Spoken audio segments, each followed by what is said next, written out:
بسم اللہ الرحمن الرحیم قال اللہ فی کتابہ المجید افمن یخلق کمن لا یخلق افلا تذکرون۔ میرے عزیز بھائیوں، جیسا کہ آپ سب کو پتہ ہے کہ صحابہ کرام رضی اللہ تعالیٰ عنہ کے دور میں جب کسی پر تکلیف آ جاتی تو وہ کیا کرتے؟ اپنے رب سے دعا مانگتے یا نماز پڑھتے مسجد چلے جاتے۔ یہ ایک بنیادی طریقہ ہے جو ہمیں سمجھ لینا چاہیے کہ صحابہ کرام رضی اللہ تعالیٰ عنہ کے دور میں یہ ہوتا تھا اور سارے انبیاء یہی کرتے آ رہے تھے۔ بدقسمتی سے ہم مسلمان کیا کرتے ہیں، ہم پر کوئی تکلیف آ جائے تو اپنے علاقے کے مناسبت سے کوئی مزار مشہور ہوگی تو ہم وہاں چلے جائیں گے کہ یہ اس مزار سے فلاں کام ہو جاتے، اس مزار سے فلاں کام ہو جاتے، اس طرح کے کام ہم کرتے ہیں۔ اللہ تعالیٰ ہمیں بڑی خوبصورت انداز میں سمجھاتے ہیں کہ اس طرح کے کام مسلمان کو نہیں کرنے چاہیے۔ اللہ تعالیٰ فرماتے ہیں سورہ اعراف میں سورہ نمبر 7 اور آیت نمبر 194 میں، ان الذین تدعون من دون اللہ عباد امثالکم۔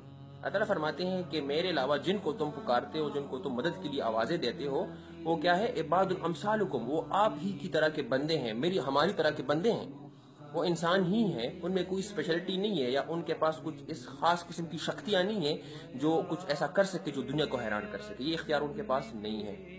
تو کیا ہے؟ عباد امثالکم فدعوہم فلیستجیبوا لکم ان کنتم صادقین، اگر تم سچے ہو تو ان کو پکارو، میں دیکھنا چاہتا ہوں کہ کیسے جواب دیتے ہیں۔ اللہ بڑی خوبصورت انداز میں سمجھانے کا طریقہ آپ دیکھیں کہ اللہ بتا رہے ہیں کہ ان کو کرنا تو یہ چاہیے تھا کہ یہ آپ کو جواب دیں، مگر یہ جواب دینے سے قاصر ہیں۔ اللہ پھر جواب دیتے ہیں، الہم ارجل، کیا ان کے پیر ہیں؟ یمشون بہا، جن سے یہ چل سکیں؟ ام لہم اید، ان کے ہاتھ ہیں جن سے یہ یبطشون بہا، جس سے یہ پکڑ سکیں؟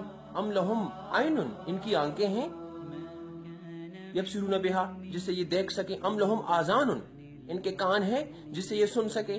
یعنی ان کے چلنے کی طاقت، ان کے پکڑنے کی طاقت، ان کے سننے کی طاقت اور دیکھنے کی طاقت یہ تو چلی گئی۔ اللہ تعالیٰ بتا رہے ہیں کہ یہ مخلوق جس کو آپ پکار رہے ہیں یہ کچھ نہیں کر سکتے، سو خالق میں ہوں، مجھ ہی کو پکارو۔ اللہ تعالیٰ فرماتے ہیں سورہ نحل سورہ نمبر 16 اور آیت نمبر 20 اور 21 میں، والذین یدعون من دون اللہ لا یخلقون شیئا وہم یخلقون۔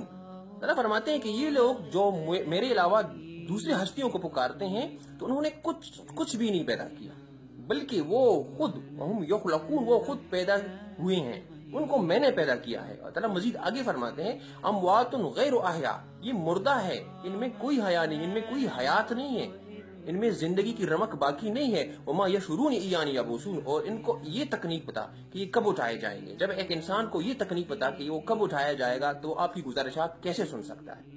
اللہ تعالیٰ فرماتے ہیں سورہ نحل سورہ نمبر 16 اور آیت نمبر 17 میں، افمن یخلق کمن لا یخلق افلا تذکرون، کیا جو پیدا کرتا ہے اور جو کچھ پیدا نہیں کر سکتا، کیا یہ دونوں برابر ہیں؟ کیا یہ برابر ہو سکتے ہیں؟ افلا تذکرون، آپ کیا عقل سے کام نہیں کرتے؟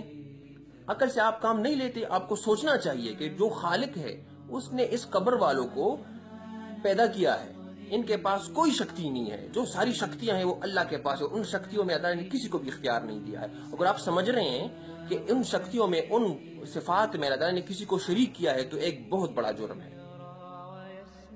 تو اللہ تعالیٰ ہم کو سمجھنے کی توفیق عطا فرمائے۔ ہمیں چاہیے کہ ہم ایک ہی خالق سے، اور اس کے بعد سورہ اعراف کی اس آیت کے بعد اللہ تعالیٰ فرماتے ہیں وَإِلَٰهُكُمْ إِلَٰهٌ وَاحِدٌ، اور آپ کا الہ صرف ایک ہے، لہٰذا ہمیں صرف اسی سے ڈرنا چاہیے، اسی سے مانگنا چاہیے اور اسی پر بھروسہ کرنا چاہیے۔ اللہ تعالیٰ ہم سب کو سمجھنے کی توفیق عطا فرمائے۔